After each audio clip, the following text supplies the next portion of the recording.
जय हिंद। आपका लाल बटे कक्का आ गया, यानी हमारे चाचा जी जो थे ना, तो वो किसी बात को लेकर क्या हुए, गुस्सा हो गए, और यहीं पे हमने एक फार्मूला बना दिया, लाल बटे कक्का हो गया। अब देखिए, इसको समझिए आराम से। इनको आप कैसे समझेंगे? हमारे पास यल का मतलब क्या होता है, और यहाँ से समझिए के का तात्पर्य क्या होता है। आपको फिगर से समझा देते हैं। ये देखिए, फिगर आपको मैं बता रहा हूँ, एक समकोण त्रिभुज का मैं फिगर बना रहा हूँ। Yes sir. और इनके प्रत्येक वर्टेक्स का नाम दे दीजिए, ए, बी और सी डाल दीजिए। और ये वर्टेक्स के बीच बन रहा है 90 डिग्री का कोण, और ये बन रहा है थीटा, और इसके सामने की जो भुजा है वह एल हो गई, और इस कोण के सामने की भुजा हो गई के।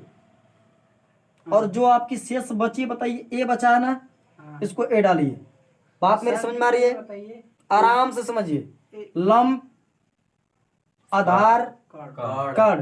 भाई लंबा है तो लंब है। ये देखिए, सबसे बड़ी भुजा कड़ ही होती है, ठीक है। और ये वाली आपकी होती है आधार। ध्यान से समझिए, इनको हम लोग बोलते हैं बेस भी, बेस या आधार बोलते हैं। सर जी, हाँ बोलिए। ये बताइए, थीटा सी से बी तक जाता है, बी क्या, उसके बाद ए तक थीटा नहीं जाता है ना?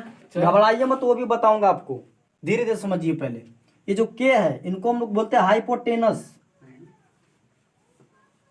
हाइपोटेनस बोलते हैं, जिनको हम लोग बोलते हैं कर्ण। और ये होता परपेंडिकुलर, परपेंडिकुलर, जिनको हम लोग क्या बोलते हैं, लंब बोलते हैं, या ऊंचाई बोलते हैं, या लंब शीर्ष बोलते हैं। तीनों नाम से हम जान सकते हैं, ठीक है। अब आगे बढ़ते हैं। सबसे पहले हमारा आता है जो फंक्शन, वो साइन आता है। क्या आता है फंक्शन? साइन आता है। तो साइन का हमारा क्या सिग्नेचर होता है? देखिए, साइन का सिग्नेचर होता है साइन थीटा। अब साइन थीटा बराबर क्या होता है?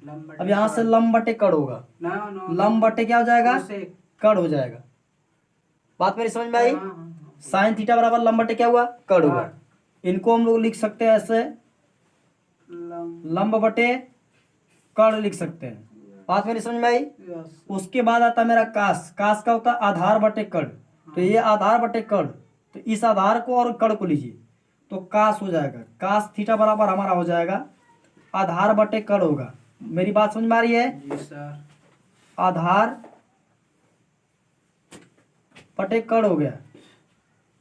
अब आगे देखिए, उसके बाद आता है कास के बाद टेन आता है। टेन थीटा बराबर क्या होता है, लंब बटे कड़ खत्म, आधार बटे कड़ खत्म, लंब बटे आधार मिला। यल का मतलब लंब, देखिए लंब है ना, यल का तात्पर्य। ए का मतलब आधार है ना, तो लंब बटे आधार, यानी टेन थीटा बराबर क्या हुआ, एल बाई ए हुआ, लंब बटे आधार हुआ। अब हमारे पास, मैंने आपको बताया था कि तीन यानी फंक्शन आपको मिल चुके हैं, तो तीन फंक्शन को आराम से निकाल सकते हैं। तो देखिए, टेन हमको मिल चुका है, कास मिल चुका है, साइन मिल चुका है। तो साइन का उल्टा क्या होता है, कोसेक होता है। तो कोसेक का निकालिए।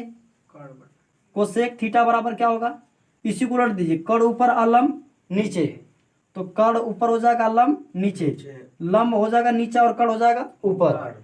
तो कड़ को ऊपर करिए, कड़ बटा लंब, फिर यहाँ पे हो जाएगा। मेरी बात समझ में आ रही है? अब उसके बाद आता है कोसेक के बाद, देखिए इसका कोसेक उल्टा, इसका कॉस का सेक होता है, सेक थीटा बराबर सेक। इसका देखिए, कड़ ऊपर चला जाएगा और आधार नीचे, तो कड़ ऊपर और आधार नीचे, तो ये हो गया कड़ बटे आधार हो गया। उसके बाद देखिए यहाँ से टेन, टेन का उल्टा क्या होता है, कॉट होता है, काट काट कॉट थीटा। अब यहाँ आधार को ऊपर और लंब को नीचे, आधार ऊपर लंब, यहाँ हो जाएगा आपका आधार बटे लंब, लंब हो जाएगा। बात समझ में आ गई पूरी? अब ये फंक्शन आपको समझ में आ गए? तो इनको क्या बोलते हैं, जो खड़ी है ए बी को क्या बोलेंगे, लंब। इसको क्या बोलेंगे, इसको क्या बोलेंगे। अब देखिए, यहाँ से तीन फार्मूले आपको बनेंगे। कितने बनेंगे, तीन फार्मूले बनेंगे। पहला फार्मूला क्या बनेगा, इससे आपको तीन सूत्र बनेंगे।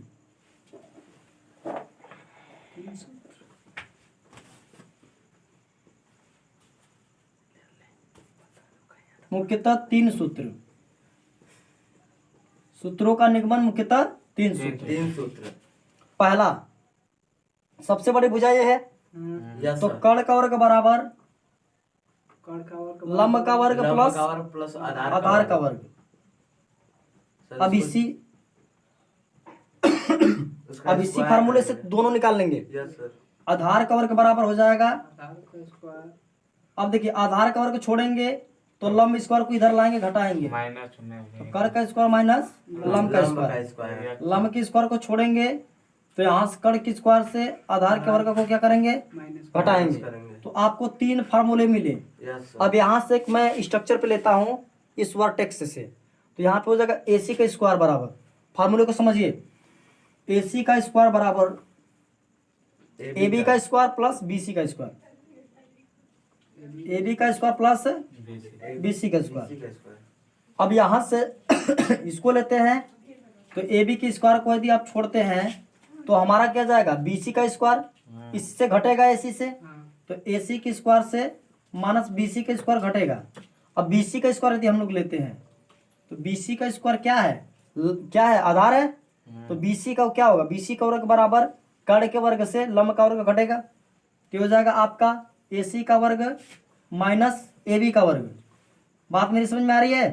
तो तीनों बात समझ में आई यहाँ पे, आए कि नहीं बात समझ में? अब आगे क्या होता है आपका, अपोजिट थोड़ा एंगल लेते हैं हम लोग, अपोजिट थोड़ा फंक्शन को समझते हैं। जैसे यहाँ पे देखिए साइन का अपोजिट क्या होता है, कोसेक होता है, अवकाश का अपोजिट सेक, और टेन का अपोजिट कोसेक 10 का कॉड, और कॉड का अपोजिट 10, और सेक का अपोजिट कॉस, और कोसेक का अपोजिट साइन थीटा। तेरी बात समझ में आ गई पूरी? तो ये फंक्शन आपके होते हैं, यानी आप इनका उल्टा ये कर सकते हैं, मतलब यहाँ से यदि साइन निकालते हैं तो साइन थीटा को आप लिख सकते हैं 1/के कोसेक थीटा। अब आगे आप कास थीटा बराबर 1/के सेक थीटा, ठीक है। अब आगे टेन थीटा बराबर 1/के काट थीटा। अब आगे देखो, अब यहाँ से टेन ले लिए तो अब काट लोगे, तो काट थीटा बराबर 1/के टेन थीटा। अब सेक यदि हम लोग लेना चाहते हैं तो सेक थीटा बराबर 1/के कॉस थीटा। अब उसके बाद हमारा कोसेक आता है, तो कोसेक थीटा बराबर 1/के साइन थीटा आ गया। तो ये आपके अपोजिट फंक्शन होंगे।